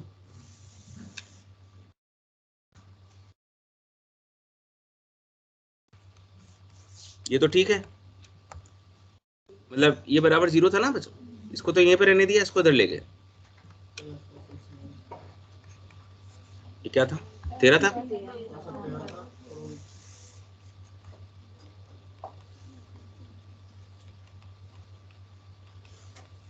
सात को ऊपर ले जाऊं, 6 कर दूं, ये तो साम्य दूरी आई बच्चों,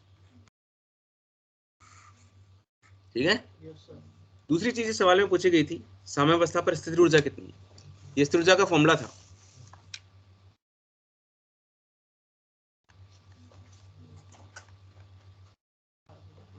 इस फॉर्मूले में r की पावर 6 का मान रख दो, ये रहा, और r की पावर 12, मतलब इसका स्क्वायर कर दो, इसको ऊपर ले जाओ,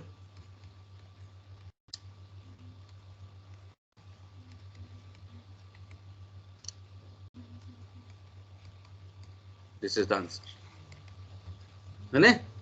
जीवन में पहली बार देख रहे हो आप F बराबर minus D upon D are होता हुआ, तो एक बार तो अजीब सा लगता है, लेकिन बार बार देखोगे तो अच्छा लगने लगेगा। बहुत ही प्यारा सवाल बता, this is the most famous profiles of the pre medical exams. m बराबर 3 kg दिया हुआ है, u बराबर ये दिया हुआ है, कण की कुल यांत्रिक ऊर्जा 3 जूल है, तो कण की अधिकतम संभव चाल ज्ञात करो। आपको कुछ नहीं करना, आपको सिर्फ देखना है, यू टू जस्ट वॉच। यांत्रिक ऊर्जा, प्रवीण, यांत्रिक ऊर्जा क्या होती है? बिल्कुल सही, स्थिर ऊर्जा और गतिज ऊर्जा को जोड़ने पर जो आती है उसे हम यांत्रिक ऊर्जा कहते हैं।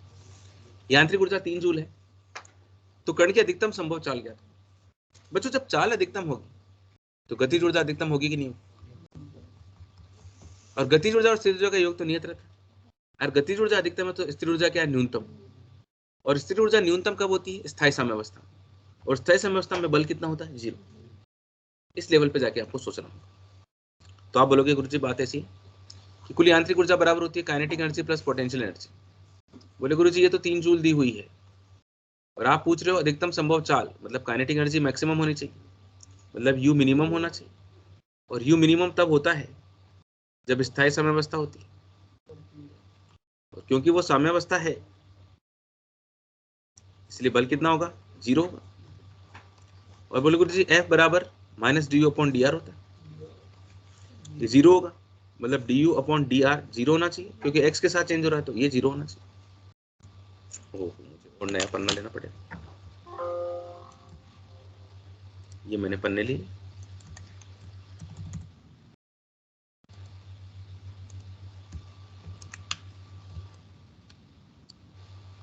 देखो बच्चों, d by d x of ये x power 4 upon 4 minus x square upon 2 है। देखो ये रहा, सवाल में दिया मैंने, तो मैंने क्या किया, इसका आकलन किया, तो x की पावर 4 का कितना हो जाएगा? 4x क्यूब, इसका कितना हो जाएगा? 2x, ये बराबर 0। बच्चों ये 0 कब हो सकता है? जब x बराबर 0 रख दूं मैं बताइए, 0 0 0, इसको उधर ले जाऊं, ये 1 बन गया, x बराबर प्लस माइनस 1 हो गया बच्चों। तो मेरे पास x के 3 वैल्यूज मिले जिसपे u मिनिमम हो सकता है, x बराबर प्लस 1 पर 0 पर या प्लस माइनस 1 पर। बच्चों देखो 0, अगर मैं x बराबर 0 रखता हूं तो स्थिर ऊर्जा कितनी आएगी? ये है ना सूत्र,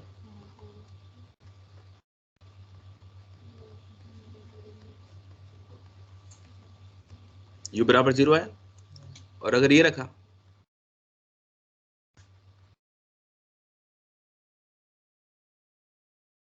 बच्चों प्लस 1 का स्क्वायर करूं चाहे माइनस 1 का स्क्वायर करूं 1 ही आएगा, ये भी 1 ही आएगा, माइनस 1/4।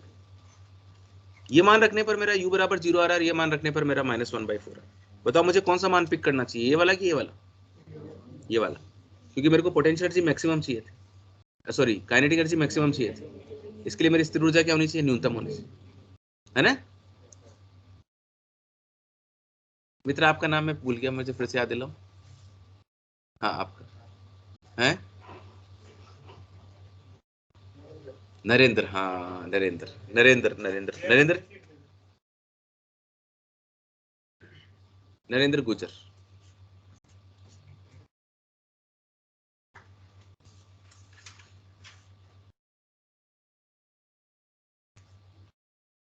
-1/4।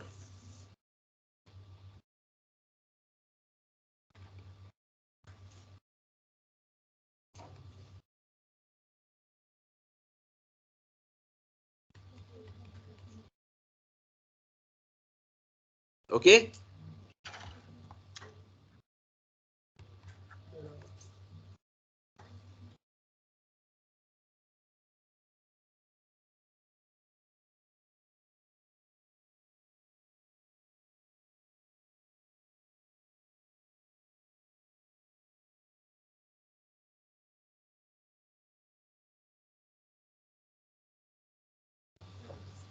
हाँ जी, ये हो गया 3+1/4। बच्चों 3+1/4 को जो है कई बार बच्चे 7/4 लिख देते हैं, मन में आता है इसको 7/4 लिखते हैं, 4 और 3 7 हो रहे 4 ऐसे हो जाता है, एग्जाम में ऐसा होता है बच्चों।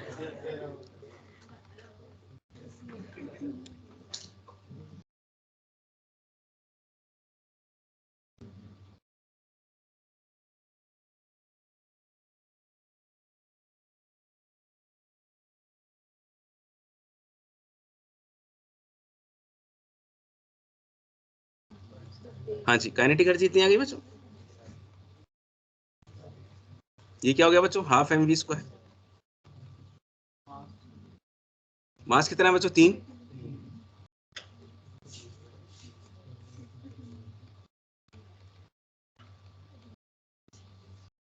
ये मैक्सिमम वेलोसिटी आ गई बच्चों, है ना। प्रोसीजर ध्यान रखना, पैटर्न ध्यान रखना।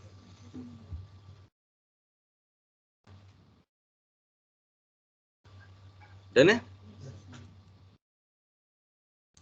Next topic is power. ढेर सारी बातें करी बच्चों कार्य की, है ना। अभी कार्य वैसे चलता रहेगा, थोड़ा थोड़ा थोड़ा थोड़ा आता रहेगा, बट अगला टॉपिक है पावर। पावर जो टॉपिक है बच्चों, मैं आपको आगाह कर देता हूँ, एक इंपॉर्टेंट टॉपिक है, और अवकलन समाकलन के अच्छे अच्छे प्रोफाइल्स हैं इसमें, उन्हें करना, और कुछ ज्यादा ले दे के प्री मेडिकल में बहुत ज्यादा नहीं होता। आप तो क्या करो, पावर के जितने क्वेश्चंस मिल जाए आपको अवकलन समाकलन के, एक साथ उनको करेक्ट करके अपनी कॉपी में लिखते रहो, है ना। जैसे पावर की पीडीएफ बनाओ पावर टॉपिक की, तो उसमें 1-2 पन्ने एक्स्ट्रा छोड़ दो, मतलब उसके बाद में अगला टॉपिक नोट कर लो। उसमें क्या है, जब जब आपको कोई डिफरेंशिएशन वाले क्वेश्चन दिखते हैं AIATS में, इसमें अपने FT में, है ना, उनको वहां पे लिख दिया करो। हर चैप्टर जब खत्म हो उसके बाद में 4-5 पन्ने छोड़ा करो, फिर अगला चैप्टर चालू करो।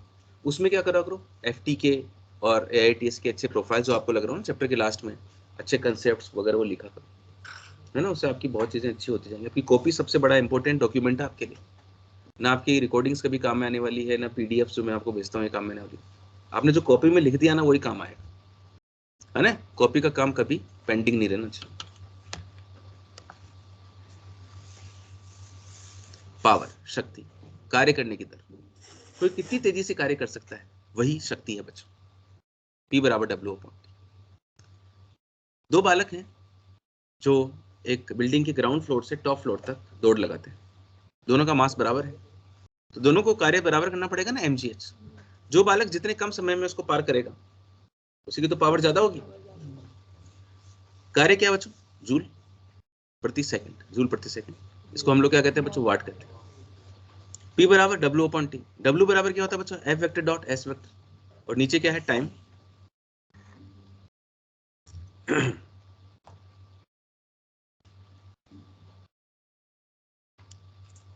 तो दिक्कत है, विस्थापन में समय का भाग लगाते तो वेग आता है ना। P = F(v)। ये फॉर्मूला बना, FV cos थीटा। यह जो थीटा होता है बच्चों, F और V के बीच में एंगल होता है। पावर का formula FV cos theta, power का फॉर्मूला F(v)। पावर का फॉर्मूला W/T। पावर की एक यूनिट होती है बच्चों, हॉर्स पावर। इसकी वैल्यू होती है 746 वाट, 746 वाट। बच्चों जब ये चित्र दिखाए जाते हैं तो फिजिक्स बहुत अच्छी लगती है, ऐसे लगता है कितनी सुंदर है फिजिक्स, लेकिन जब ये काला पन्ना आता है तो लगता है यार वास्तविकता तो यही है। Power, average power and instantaneous power. Power दो प्रकार की बच्चों, average power W upon T. बच्चों वर्क में अनेक तरीकों से निकाल सकता हूँ। Change in the kinetic energy upon time, ये भी वर्क है। किसी चीज को h ऊंचाई पर ऊपर उठाया किया गया कार्य है ना, कुछ भी हो सकता है। P बराबर W। एक इंस्टेंटेनियस पावर होती है जिसका मान क्या होता है, P बराबर F। जैसे मैंने यहाँ पे लिखा FV cos थीटा, तो if theta is equal to 0, power कितना हो जाएगा FV cos थीटा, P बराबर F, P बराबर F। बच्चों अब मैं जो करने वाला हूं वो आपको लगेगा कि गुरुजी क्या कर रहे हैं, लेकिन ये वो स्टेप्स हैं बच्चों जो आपको किसी भी पावर के क्वेश्चन को सॉल्व करते समय करनी होती है। जब भी अवकलन समाकलन का कोई सवाल आएगा तो आप पहले लिखेंगे P बराबर FV, F बराबर लिखेंगे MA और V। अब क्या करेंगे, अगर आपको उस सवाल में टाइम के बारे में बात हो रखी तब तो आप क्या करेंगे, A का मान रख देंगे dV अपॉन dt, और उसमें स्थिति की बात हो रखी है तो ये लिख देंगे आप V dV अपॉन dx या ds, कुछ भी कर दीजिए। ये V dV बराबर P dt upon m, V square dV बराबर P dx अपॉन m। मैंने दोनों तरफ इंटीग्रेशन कर रहा हूं, इसका इंटीग्रेशन करेंगे तो V स्क्वायर अपॉन 2 आएगा, लिमिट लगेंगी V1 से लेकर V2 तक, और फिर जो भी आपको करना है। इसमें करोगे तो V क्यूब अपॉन 3, लिमिट लगेगी V1 से V2, और फिर इधर जो भी आपको इंटीग्रेशन करना है।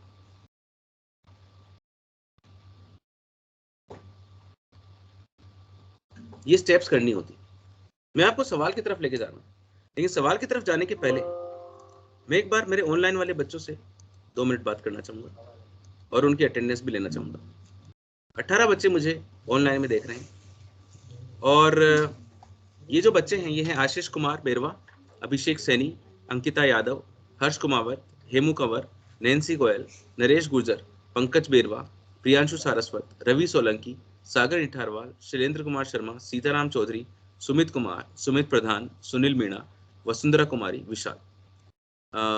पंकज बेरवा, क्या आप मुझे सुन पा रहे हैं? अपना माइक ऑन करो और मुझे बताओ कि क्या आप मुझे सुन पा रहे हैं?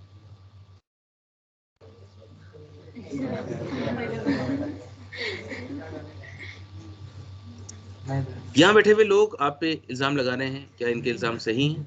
अगर आप मुझे सुन पा रहे हैं पंकज बेरवा, तो आप प्लीज अपना माइक ऑन करें और मुझे बताएं। ठीक है सर। Very good Pankaj. कैसा महसूस कर रहे हैं पंकज आप वर्क एनर्जी पावर देखते हुए?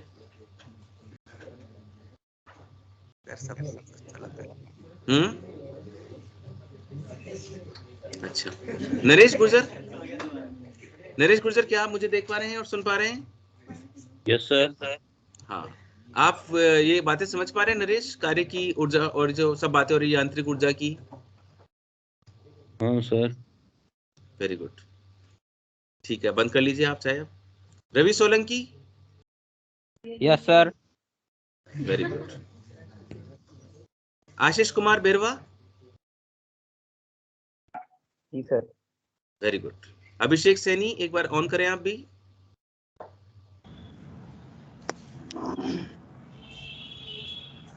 और कैसे हो अभिषेक?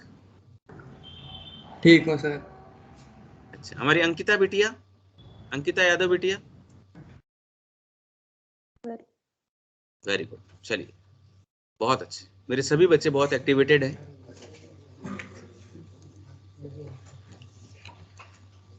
हाँ जी, ये मैंने आपको बताया बच्चों, ऐसा ऐसा करना पड़ता है। अब आपकी स्क्रीन पर आ रहा है पहला सवाल।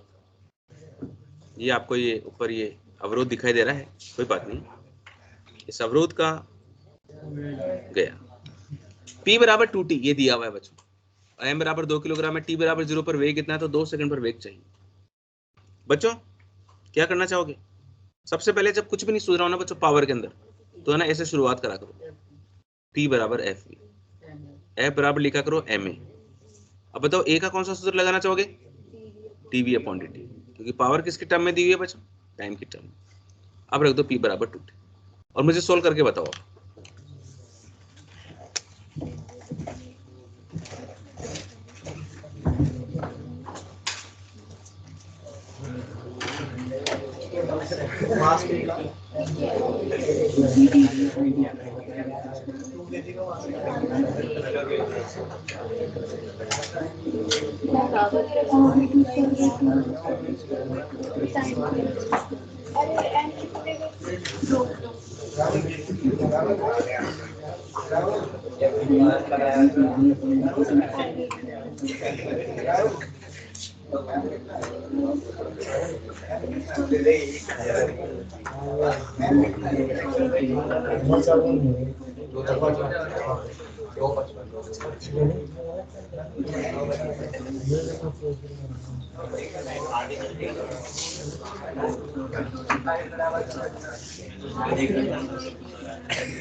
Yes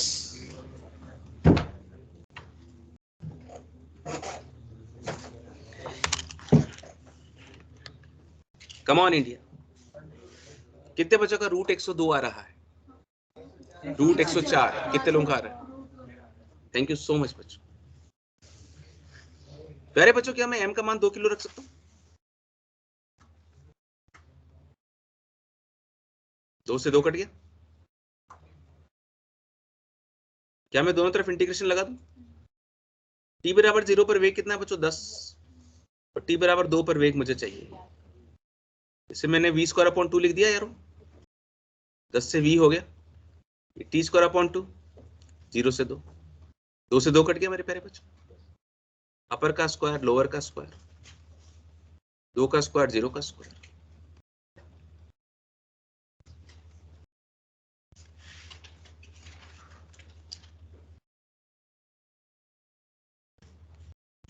well done. कुछ नहीं बताऊंगा मैं, स्वयं करो, खुद अपनी अपनी स्टेप्स करो। किसी बच्चे ने कुछ कहा ऑनलाइन में? फिर से बोलो। सर चाय पी लो।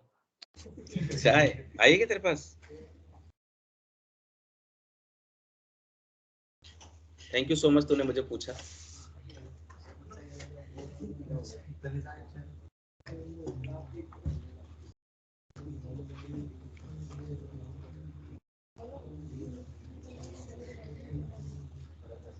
रोज दूध पी लो। दूध पी लूं? अभी ताजा निकाला है क्या?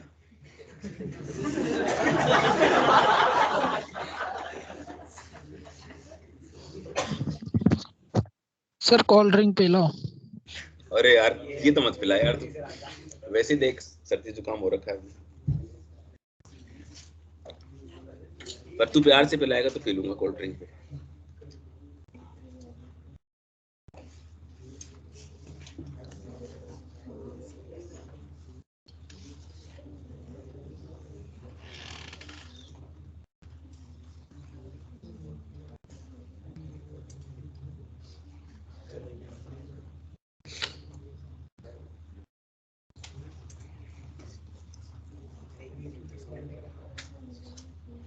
टाइम इज ओवर, समय समाप्त हुआ। रूट 1004 1004 की पावर 1/3। कितने बच्चों का 1004 की पावर 1/3 आ रहा है? प्यारे प्यारे Yes, बच्चे, sir. वेरी गुड बेटा, वेरी गुड। विशाल तेरा आ पा रहा है कि नहीं आ पा रहा बेटा? P बराबर एफ होता है ना, F बराबर एम ए बराबर V D V upon D X into V बराबर 2x, m की जगह 3 v square D V 2x dx, integration कर दिया, v cube upon 3 x square by 2 v cube बराबर x स्क्वायर। हाँ बोलो बेटा, आ रहा है समझ में अब तो। आ रहा है ना विशाल? अरे तू सब कर लेगा यार। Yes sir. क्या नहीं कर सकता तू? x बराबर 0 से 2, बार बार कोशिश करने से हो जाएंगे। बिल्कुल होगा यार विशाल, बस तू है ना मेरे पे भरोसा रखना और खुद पे भरोसा रखना मेरे से भी ज्यादा।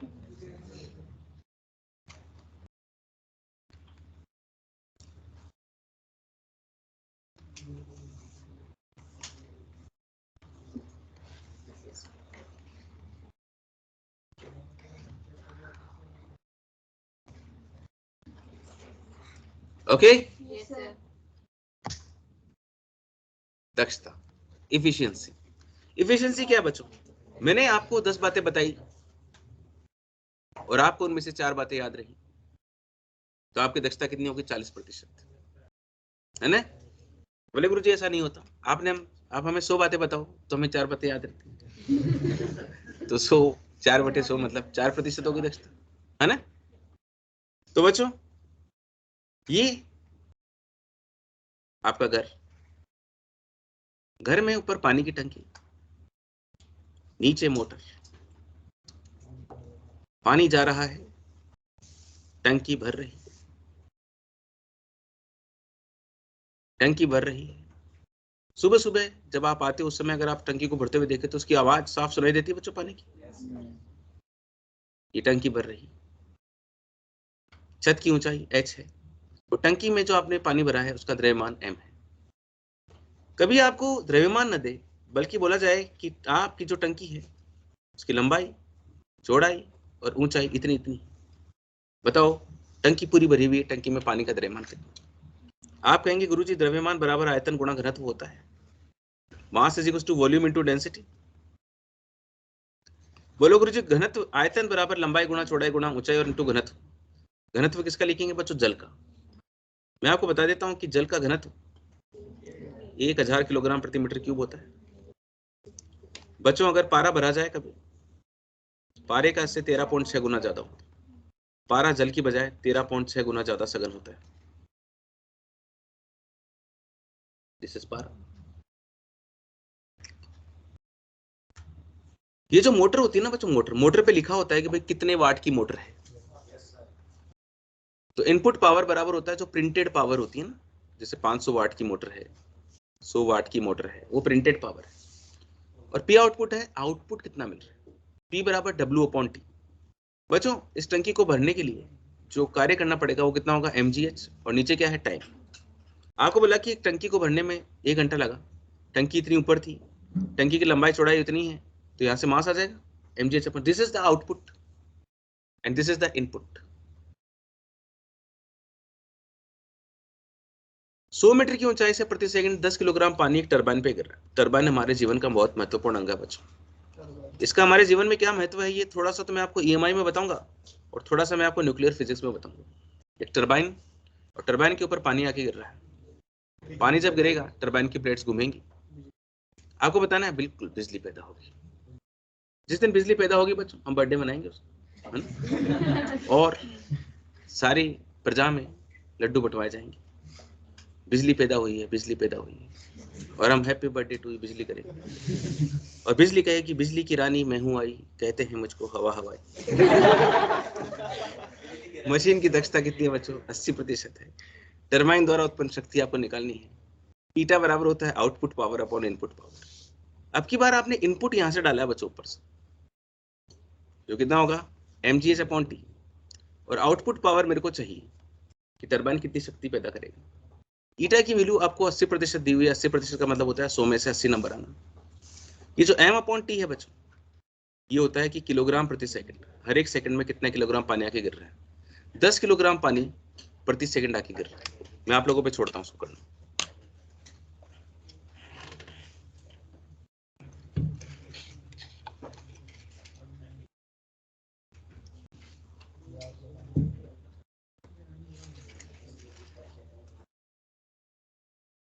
हो गया? कितना आ रहा है? 8000।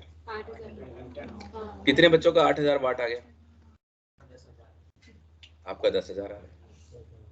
थोड़ा ज्यादा आ रहा है। इसे थोड़ा नियंत्रित करो।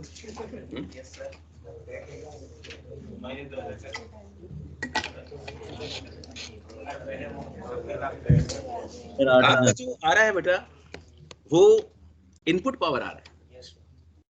मेरे बिट्टू का जो इनपुट पावर आया वो आया mgh/t। सर 8000 ही आ रहा है।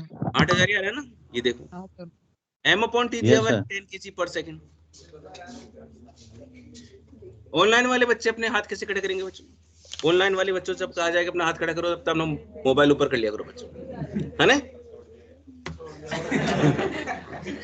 थोड़ा मत करो। ये किसके विचार थे? राकेश गुजर के। तो एक खतरनाक आदमी। जी का मान 10 है और h का मान बच्चों कितना है? 100 मीटर। राकेश की बात मत मान लेना बच्चों, ये तो पीछे हट जाएगा फिर।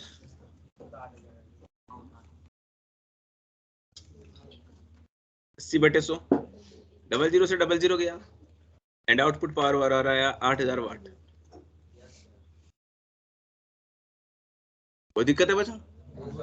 सर ये 10,000 किसका आ रहा था? ये 10,000 था बेटा इनपुट पावर। यहाँ पे क्या इनपुट पावर क्या बेटा? ये पानी जो ऊपर से आके गिर रहा है ना, देखो जैसे मैंने ये वाला बताया, यहाँ तो इनपुट पावर क्या होता है? प्रिंटेड पावर होता है। लेकिन अब यहाँ पे केस बदल गया है। यहाँ पे जो टरबाइन है बेटा, इसके ऊपर से पानी आके गिर रहा है, ये इनपुट दे रहा है पानी, ये आके इसको घुमाएगा, फिर यहाँ से आपको शक्ति मिलेगी इधर, है ना? तो ये इनपुट पावर है mgh/t, जहाँ पे m/t है बेटा वो मास पर सेकंड है, इतना पानी आके गिर रहा था, इतनी ऊंचाई से गिरा था। तो 10,000 वाट की शक्ति इस पानी ने इसको दी, लेकिन इस मशीन की दक्षता 80% थी, तो उसका आउटपुट कितना मिला? तो ये मैंने आउटपुट निकाला। रमीज के क्लियर है? Yes sir. बढ़ जाऊं आगे? बच्चों जिस बच्चे ने ये सवाल कर दी, one of the one genius बच्चा होगा। बल दिया हुआ आपको और किसी समय उत्पन्न शक्ति बतानी। मैं इसमें कुछ भी गाइड नहीं करूंगा आपको। I will never guide you. I will. बच्चों आईकेप जेकेप के फॉर्म में आते ही आपको डॉट प्रोडक्ट करना होता है। बस इतना मैंने कर दिया है, आगे की कहानी आप पे छोड़ दी।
बच्चों आप लोगों के जो भी डाउट्स हो आप मेरे से आज पूछ के जा सकते हैं। इसकी जस्ट आगे वाली क्लास मेरी खाली है ना?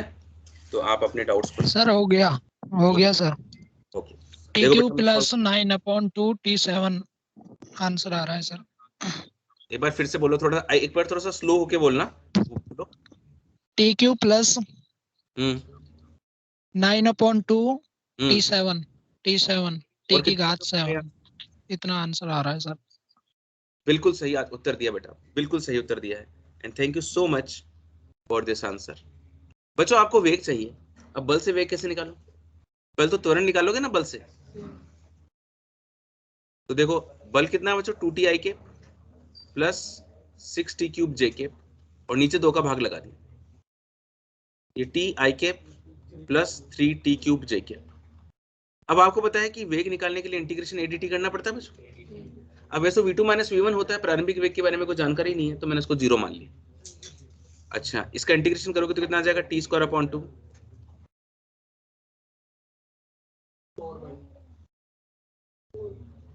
ठीक है, ये मेरे पास वेलोसिटी आ गई।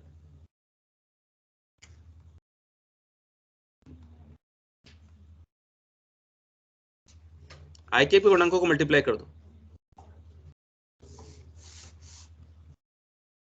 और जे के पे गुणांकों को मल्टीप्लाई कर दो।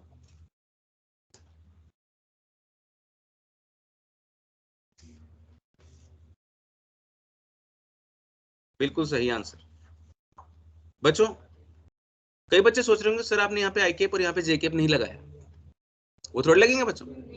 डॉट प्रोडक्ट होने के बाद में फिर आई में से आई हट जाता है, जे में से जे हट जाता है, केवल वैल्यूज आती हैं।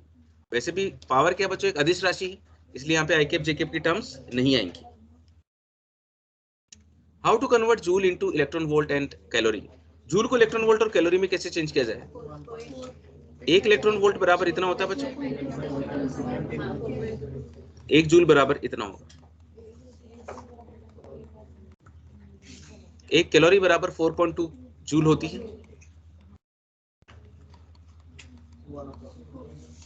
ठीक है ना, जरूरत पड़ेगी बच्चों फिजिक्स में इसकी। दिल वाला सवाल बच्चों, ये दिल है कि मानता नहीं, कभी इधर कभी उधर। बच्चों दिल वाला सवाल कभी भी सॉल्व करना हो तो 2 फॉर्मूले आपको ध्यान में रखने होते हैं। दिल वाले सवाल में जो वर्क होता है बच्चों, वो प्रेशर इनटू डेल्टा वी होता है। पी जो होता है बच्चों, तो दाब होता है। ये वैसे तो अपन लोग थर्मोडायनेमिक्स में खूब डिटेल में पढ़ेंगे, लेकिन फिलहाल आपका ध्यान पूरा तरह से दिल पे है।